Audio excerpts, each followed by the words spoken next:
भारत माता की। भारत माता की। मुझे तुरंत उठना इसलिए पड़ा क्योंकि हेलीकॉप्टर बाद में चलेगा नहीं, आगे के कार्यक्रम मेरे अटक जाएंगे। वैसे हमारे आपकी स्थानीय भाषा में सुनने का मुझे भी बड़ा मजा आ रहा था, लेकिन मुश्किल था, समय का समस्या थी। भारत माता की। भारत माता की। भारत माता की। बाबा डूंगर देव की। बाबा डूंगर देव की। बदा भाई ने राम राम। केम छो बदा? મજામાં? હા, આ અમને જાપમાં આવી એટલે એમ લાગે કે ઘેર આવ્યા છીએ.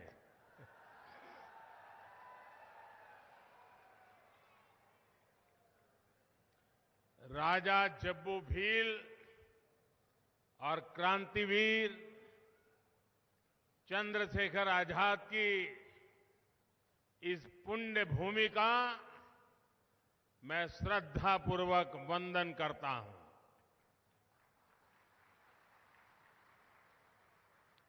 जाबुआ, अलीराजपुर,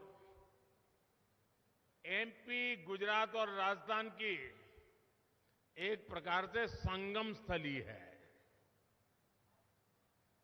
भाषा, बोली, खान पान, रहन सहन सब कुछ एक जैसा है। और मुझे तो जब संगठन का काम करता था, या अनेक परिवारों से बरसों बरसों तक नाता रहा, और आज कई लोगों से मिलने का मौका भी मिला। जाबुआ अलीराजपुर के हर दौर का साक्षी रहने का मुझे अवसर मिला है। जब भी यहां आता हूं तो पुरानी यादें ताजा होना बहुत स्वाभाविक भी है, और इसलिए आज एमपी विधानसभा चुनाव के लिए, क्योंकि कल शाम को प्रचार अभियान समाप्त होने वाला है, और मैं कल चुनाव अभियान छोड़कर के झारखंड भगवान बिरसा मुंडा की जन्मस्थली पे जाने वाला हूं।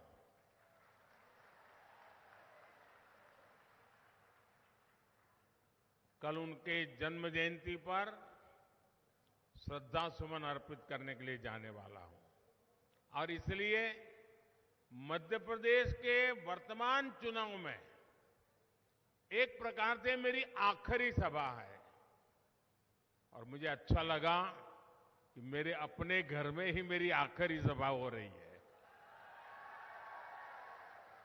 यहां से मुझे इंदौर में रोड शो के लिए जाना है, लेकिन सभा यही मेरी आखिरी है। और मुझे विश्वास है कि मेरी आखिरी सभा चुनाव नतीजों में नंबर 1 बन जानी चाहिए। बना दोगे ना? बना दोगे ना? और मैं देख रहा हूं यहां जितने लोग हैं उससे शायद 2 गुना लोग बाहर खड़े हैं हेलीकॉप्टर के पास। जिस तरह का माहौल इस बार पूरे मध्य प्रदेश में देख रहा हूं, साफ साफ नजर आ रहा है कि जनता जनार्दन की गारंटी है कि कमल खिलने वाला है। और मैं नजर देख रहा हूं, कांग्रेस इस चुनाव में कहीं टक्कर में ही नजर नहीं आ रही है। इसलिए कांग्रेस मध्य प्रदेश में एक बहुत बड़ी शर्मनाक हार की तरफ बढ़ रही है। 17 नवंबर को मध्य प्रदेश के लोग विकास को चुनेंगे, भाजपा को चुनेंगे। कांग्रेस के पंजे को मिलेगी करारी हार। एमपी चुनेगा भाजपा बार बार।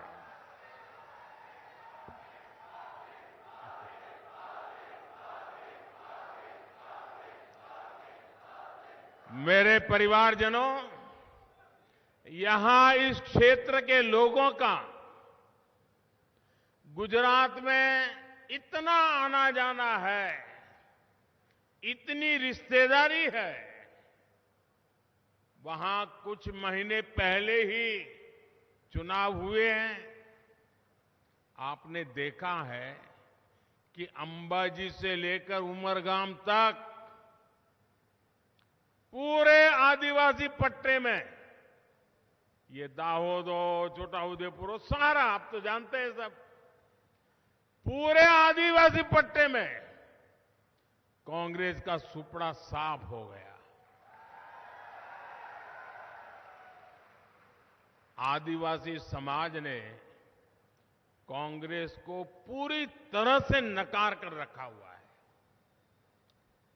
देश की जनता जान गई है, मध्य प्रदेश की जनता जान गई है, मेरा एक एक आदिवासी परिवार जान गया है, कांग्रेस आई तबाही लाई।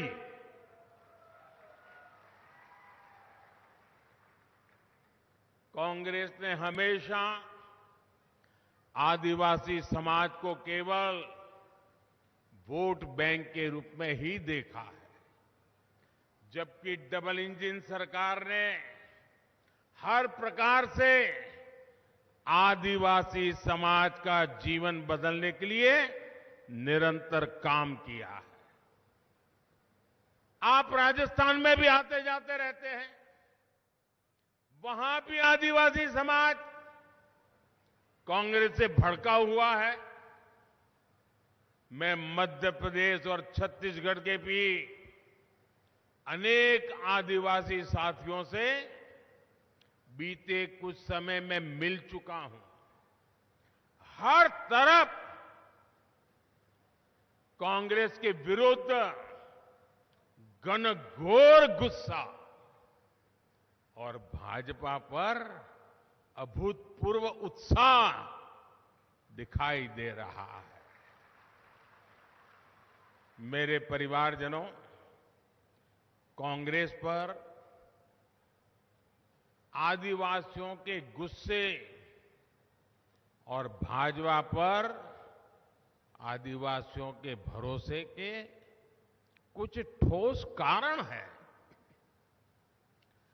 जब तक कांग्रेस सत्ता में थी, तब तक आदिवासी क्षेत्रों से, पिछड़े क्षेत्रों से सिर्फ भूखमरी की खबरें आती थी, कुपोषित बच्चों की तस्वीरें आती थी। कांग्रेस के नेता गरीबों की झोपड़ी में जाकर फोटो खिंचवाते थे, 10-10 कैमरा वालों को लेकर के जाते थे, तस्वीर चमकाते थे, उनकी गरीबी दिखाते थे, उनकी बेहाली दिखाते थे, और एक बार फोटो चमक गई खुद की, फिर उन आदिवासी परिवारों को भूल जाते थे। ये ड्रामा नाना ने भी किया, दादी ने भी किया, पिता ने भी किया, सबने किया, यही काम किया। जिन बच्चों को कांग्रेस के राज में सही पोषण नसीब नहीं था, वो बच्चे कांग्रेस नेताओं की तस्वीरें सजाने के काम आते थे। ये बात करते हुए भी मेरे दिल में बहुत दर्द होता है, पीड़ा होती है। लेकिन सच्चाई बताना जरूरी है। इस तरह की मानसिकता रखने वाली कांग्रेस क्या कभी गरीब का, किसी आदिवासी का भला कर सकती थी? भला कर सकती थी? पूरी ताकत से बताओ ना, भला कर सकती थी क्या? क्या हम उन पे भरोसा कर सकते हैं? क्या हमारी गरीबी उनके फोटो के लिए है क्या? इसी सोच के साथ दशकों तक हमारे आदिवासी भाई बहन हाशिए पर रहे। गरीब आदिवासियों के साथ हो रहा यह अन्याय अगर जारी रहता तो भारत कभी आगे नहीं बढ़ सकता था। इसलिए 2014 में आपने मुझे देश की जिम्मेदारी दी तो मैंने संकल्प लिया, सबका साथ, सबका विकास। भाजपा ने वंचितों को वरीयता दी। जो समाज के आखिरी छोर पर छूटे हुए थे, हमने उन्हें सच्ची और सर्वोच्च प्राथमिकता दी। उन्हें कभी किसी से नहीं पूछा था, जिनकी किसी ने परवाह नहीं की थी। ये मोदी है, उन सब की परवाह करता है।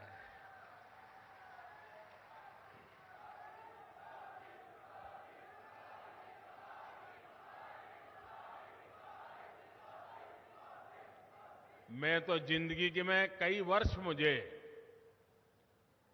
आदिवासी भाइयों के बीच काम करने का मौका मिला है। वर्षों तक मैं बस में दाहोद और इस सारे बेल्ट में आया करता था। ये कांग्रेस की सरकारें थी तब क्या होता था, वो आते थे, फिर कहते थे कि सरकार ने योजना बनाई है, आपको बैंक का लोन मिलेगा, इतना लोन मिलेगा तो इतनी मुर्गी आएगी, इतनी मुर्गी आएगी तो इतने अंडे होंगे, इतने अंडे, फिर इतनी मुर्गी, फिर इतने अंडे, फिर इतनी मुर्गी। कभी कभी बोल देते थे कड़कनाथ का नाम भी। और वो बेचारा आदिवासी भी समझता था अच्छा यार, पैसे का लोन मिल रहा है,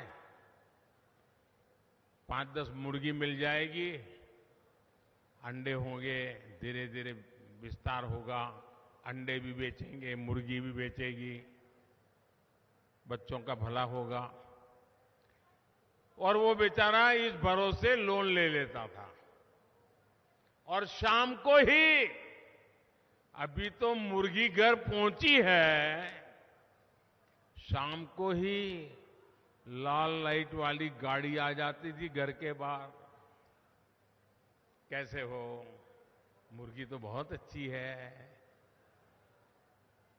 तो वो पूछता था साहब कहां से निकले थे? नहीं, बोले निकला था लेकिन अब रात देर हो गई तो बोला सोच यहीं रहो। अच्छा तो फिर भोजन कर लीजिए। अब मुर्गी नई नई आई है, 2 उसी रात साफ हो जाती थी। हफ्ते के बाद दूसरा नेता या बाबू आ जाता था, 2 मुर्गी और चली जाती थी। बेचारा मेरा आदिवासी एक भी अंडा आने से पहले मुर्गी चली जाती थी, वो कर्जदार बन जाता था। यही खेल चलता था। चलता था कि नहीं चलता था? यही ठगी चलती थी कि नहीं चलती थी? भाइयों बहनों, हम जो भी काम करते हैं ना, पक्का करते हैं, पक्के इरादे से करते हैं। अब आप देखिए, जब कोविड आया, कोरोना आया, कितनी भयंकर बीमारी आई। दुनिया भर से हम टीवी में देखते हैं, लोग मर रहे हैं, अस्पताल में डेड बॉडी पड़े हुए हैं। यही हाल था। गांव गांव डर लगता था, एक गांव वाला दूसरे गांव वालों को घुसने नहीं देता था। परिवार में भी कोई किसी को मिलता नहीं था। ऐसे हाल थे। हमारे जांबुआ के, दाहोद के बच्चे जो शहरों में काम करने गए थे, वो भी पैदल चल चल कर वापस आ गए थे। चारों तरफ चिंता का दिन था, वो याद है ना। ऐसा लग रहा था गरीब का क्या होगा, मेरे आदिवासी भाई बहनों का क्या होगा। तब मोदी ने तय किया, मैं गरीब के घर में चूल्हा बुझने नहीं दूंगा, मैं गरीब के बच्चों को भूखा सोने नहीं दूंगा, मैं गरीब मां के आंख में आंसू आने नहीं दूंगा। और तब मैंने देश के 80 करोड़ लोगों को मुफ्त राशन दाने की योजना चला ली। मुफ्त राशन मिलता है कि नहीं मिलता है? मिलता है कि नहीं मिलता है? आज भी मिलता है और दिसंबर महीने तक भी मिलने वाला है। लेकिन मोदी ने मन बना लिया है, जिससे मेरे इन परिवारजनों का भला हो। मैंने तो मन बना लिया है, मैंने संकल्प भी कर लिया है कि दिसंबर में योजना पूरी हो रही है, लेकिन मैं इसे और 5 साल के लिए आगे बढ़ाऊंगा, ताकि आपको मुफ्त राशन मिलता रहे, आपके घर का चूल्हा जलता रहे और अनाज के लिए जो खर्चा होता है वो बच जाएगा। उन पैसों से और जीवन के और कामों के लिए उपयोग होगा। आज आपके इस बेटे ने मुफ्त राशन, मुफ्त टीकाकरण, मुफ्त इलाज की व्यवस्था की है। इसका बहुत बड़ा लाभ आदिवासी परिवारों को हो रहा है। अब मैंने निश्चय किया है और आपके आशीर्वाद रहेंगे ना, 5 साल इसको चालू रखूंगा तो, और 5 वर्ष जारी रहेगा। अब तो एमपी भाजपा ने भी संकल्प लिया है कि दाल, तेल और चीनी पर भी रियायत दी जाएगी।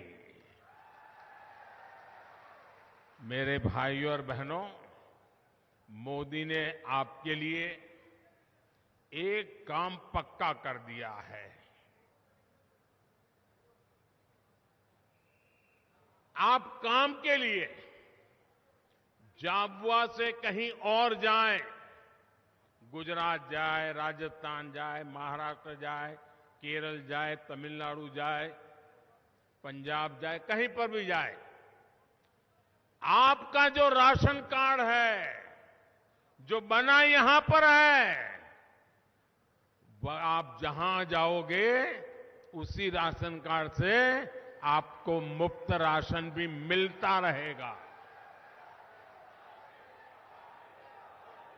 मेरे परिवारजनों, पिछले काफी समय से देश में ये चर्चा होती है कि आखिर मोदी को देश की नारी शक्ति, हमारी माताएं बहनें, उनका आशीर्वाद इतना कैसे मिलता है।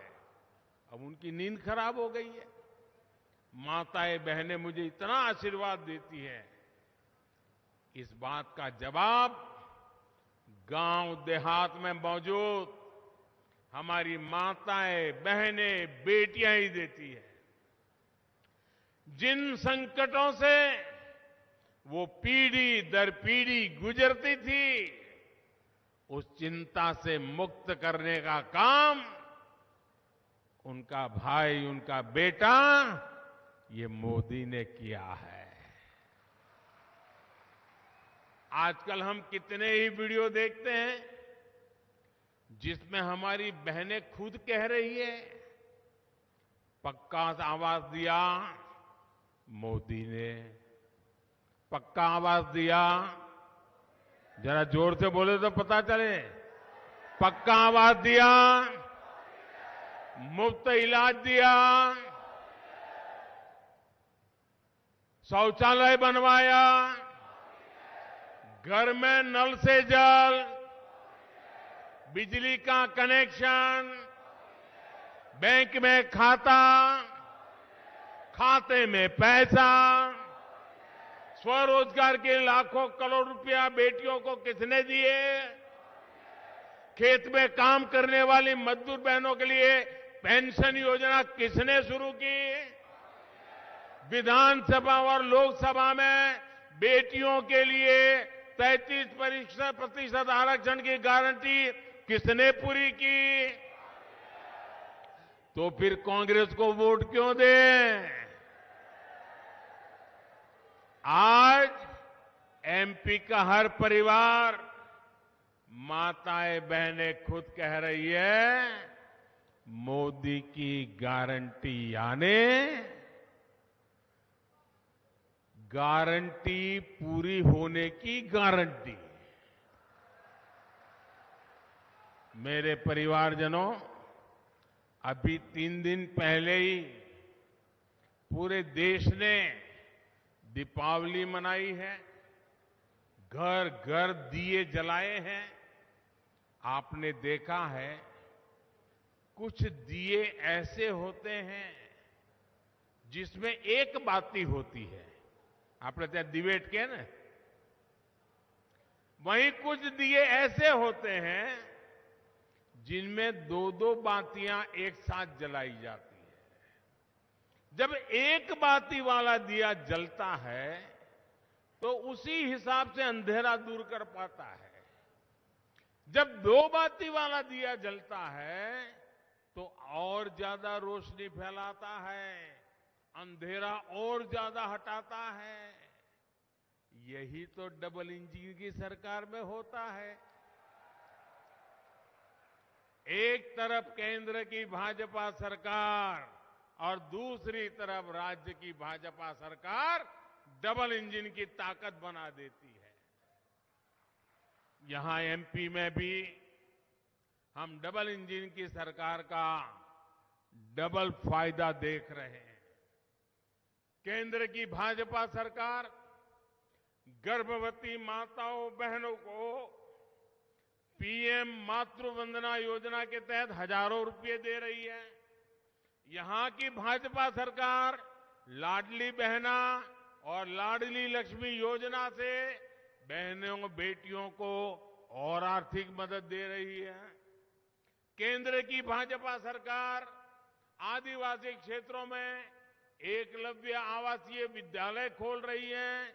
यहां की भाजपा सरकार भी आदिवासी क्षेत्रों में नए स्कूल बना रही है। एमपी भाजपा ने संकल्प लिया है कि केजी से लेकर पीजी तक बेटियों को मुफ्त शिक्षा दी जाएगी। आदिवासी जिलों में कम से कम एक मेडिकल कॉलेज खोलने का संकल्प भी जरूर पूरा किया जाएगा।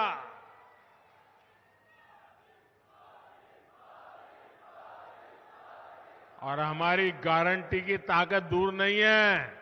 आप थोड़े पास दाहोद हो आइए, दाहोद में मेडिकल कॉलेज है कि नहीं है?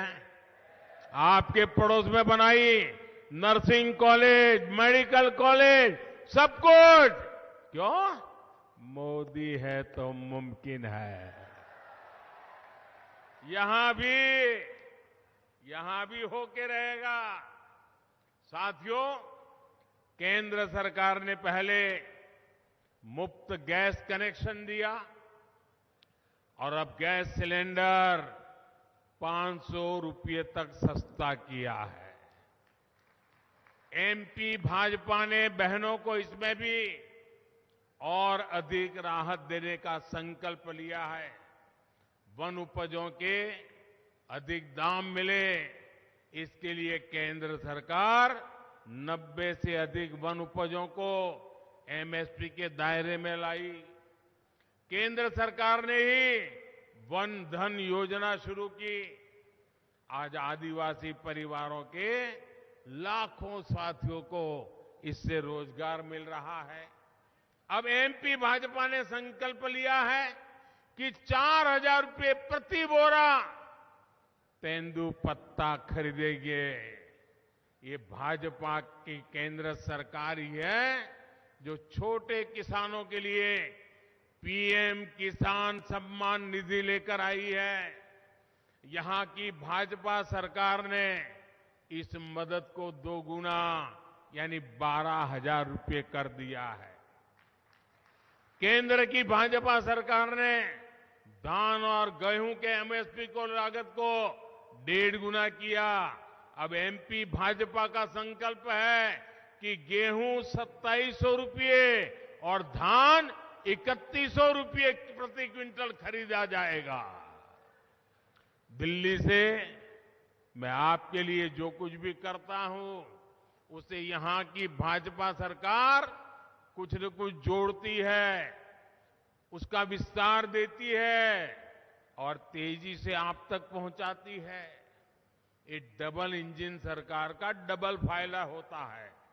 लेकिन आपको सावधान रहना है। जहां जहां कांग्रेस की सरकार है वहां कांग्रेस की पूरी ऊर्जा, उनका एक ही काम बच जाता है, मोदी जो कर रहा है उसको रोको, मोदी की योजनाओं को आगे मत जाने दो, अपने राज्य का नुकसान हो जाए तो होने दो, लेकिन भारत सरकार कोई भी काम लेकर के आए हैं मत करो। अरे तुम्हारी राजनीति तुम्हारे घर रहने दो, ये लोगों का नुकसान क्यों करते हो, ये प्रकार के खेल क्यों खेलते हो। और इसलिए भाइयों, कांग्रेस सुधरने वाली नहीं है। उसको तो घर रखना, उसके वापिस रहो, वहीं रहो, वापिस आओ मत, यही करना पड़ेगा। करोगे ना? पक्का करोगे? मेरे परिवारजनों, जाबवा को आदिवासी हस्तशिल्प और हथकरघा उद्योगों के लिए भी जाना जाता है। हम तो पद्मश्री देते हैं ना, तो भी यहां के लोगों को ढूंढते हैं। यहां की हमारी बहनें बांस के शानदार उत्पाद, गुड़िया, मनके, उसके गहने और ऐसी अनेक सजावटी चीजें बनाती है। अब मुझे बताइए, ये काम आपने मोदी के प्रधानमंत्री बनने के बाद शुरू किया था क्या? ये काम पहले भी होता था कि नहीं होता था? आपके पूर्वजों को भी आता था, लेकिन जब कांग्रेस सरकार थी तब भी इस काम में हजारों परिवार जुटे थे। यानी इतने लोग होने के बाद भी हजारों वर्षों से ऐसी शिल्पी, ऐसे हमारे विश्वकर्मा साथी सेवा दे रहे हैं। लेकिन ये मोदी है जो ऐसे हर परिवार का जीवन बदलने के लिए पहली बार पीएम विश्वकर्मा योजना लेकर आया है। इस योजना के तहत हर कारीगर, हर शिल्पी को आज की आधुनिक ट्रेनिंग भारत सरकार देगी। हमारे कारीगरों को ट्रेनिंग के दौरान पैसा भी मिलेगा। इस पर केंद्र सरकार 13,000 करोड़ रुपए खर्च करने जा रही है। मेरे परिवारजनों, मालवा की कहावत है, पग पग रोटी डग डग नीर, है ना? याद है कि गए, भूल गए? पग पग रोटी डग डग नीर।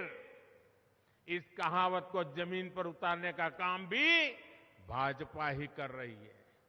कांग्रेस ने दशकों तक देश में सरकारें चलाई है, लेकिन कांग्रेस न तो सिंचाई की पर्याप्त सुविधा बना पाई और न ही पीने का पानी सुलभ कर पाई। यहां भाजपा सरकार ने ही मां नर्मदा का पानी अनेक क्षेत्रों में पहुंचाया है।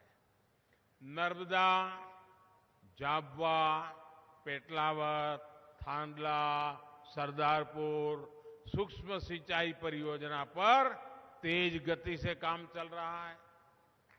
इस पर भाजपा सरकार 1,500 करोड़ रुपए से अधिक खर्च कर रही है। माही सिंचाई योजना से भी अनेक गांवों को फायदा हो रहा है। भाजपा सरकार टपक सिंचाई और फव्वारा सिंचाई जैसी आधुनिक तकनीक के लिए किसानों को मदद दे रही है। पर ड्रॉप मोर क्रॉप, इस मंत्र पर चलते हुए छोटे छोटे किसानों की उपज बढ़े, ये हमारा संकल्प है। हमने हर खेत और हर घर तक पानी पहुंचाने के अपना मिशन बनाया है। आज देश के कोने कोने में अमृत सरोवर बनाए जा रहे हैं। यहां भी अनेक अमृत सरोवर बनाए गए हैं। मुझे खुशी है कि झाबुआ जिले के लगभग 1 लाख परिवारों के घर पाइप से पानी पहुंच चुका है।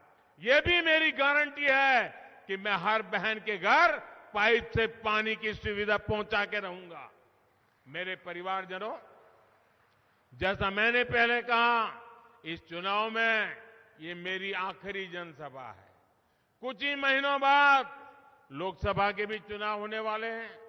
आप लोगों ने लोकसभा चुनाव में तो मोदी की जीत पक्की कर ही पहले से रखी है, लेकिन आपको यहां एमपी चुनाव में भी भाजपा को प्रचंड बहुमत से जिताना है। आपका सपना ही मोदी का संकल्प है। सबके सपने तभी साकार होंगे जब भारत माता विकसित होगी। इसके लिए मध्य प्रदेश का विकसित होना बहुत आवश्यक है। मध्य प्रदेश के तेज विकास की गारंटी कांग्रेस कतई नहीं दे सकती। कांग्रेस जहां जहां आई है वहां भ्रष्टाचार बढ़ा है, अपराध बढ़ा है, उस राज्य की अर्थव्यवस्था चौपट हो गई है। कांग्रेस आपकी आकांक्षाओं की नहीं, बल्कि कुछ परिवारों के लालच को पूरा करने वाली पार्टी है। दिल्ली हो या फिर एमपी, कांग्रेस में सिर्फ और सिर्फ निजी स्वार्थ सर्वोपरि है। इनको सिर्फ एक ही चिंता है कि 3 दिसंबर के बाद एमपी कांग्रेस पर किसके बेटे का कब्जा होगा। वो कपड़े फाड़ने में लगे हैं, सरेआम एक दूसरे के कपड़े फाड़ने में लगे हैं नेता कांग्रेस के। कांग्रेस के नेताओं को अपने अपने बेटों के भविष्य की चिंता है, जबकि भाजपा को आपके बेटे बेटियों की चिंता है। इसलिए 17 नवंबर को पहले मतदान, फिर जलपान। झाबुआ, अलीराजपुर सहित पूरे मालवा, निमाड़ को, पूरे एमपी को हर बूथ पर कमल खिलाना है। घर घर जाएंगे, घर घर जाएंगे, भाजपा की बात बताएंगे, कैसे वोट देना समझाएंगे, हर बूथ से कमल खिलाएंगे। मैं विशेष रूप से एमपी की हर माता, बहन, बेटी से कहूंगा कि ये चुनाव आपका है। 17 नवंबर को आपको ही नेतृत्व करना है। मुझे एमपी की हर बहन बेटी पर पूरा भरोसा है। यहां से अब घर जाएंगे, लेकिन बैठना नहीं है। कमल लेकर के घर घर पहुंचना है। पहुंचोगे? जरा जोर से बताइए, पहुंचोगे? हर बूथ में कमल खिलेगा, कांग्रेस साफ हो जाएगी, भाजपा का जय जयकार हो जाएगा। ये हमारे सभी उम्मीदवार, उनको आशीर्वाद मिलेगा, सबके सब जीतेंगे, कांग्रेस का एक भी नहीं आएगा। पक्का ये काम करेंगे? अच्छा, एक मेरा काम करेंगे, मेरा निजी काम है, करेंगे? चुनाव वाला काम नहीं है, करोगे? जरा जोर से बताओ तो पता चले। करोगे? सच्चे करोगे? सच्चे मन से करोगे? और पक्का करोगे? अच्छा, तो एक काम करना है, घर घर जाना और कहना कि मोदी जी झाबुआ आए थे और मोदी जी ने आपको प्रणाम कहा है। आपको जोहार भेजा है। इतनी मेरी बात बता दोगे? पक्का बता दोगे?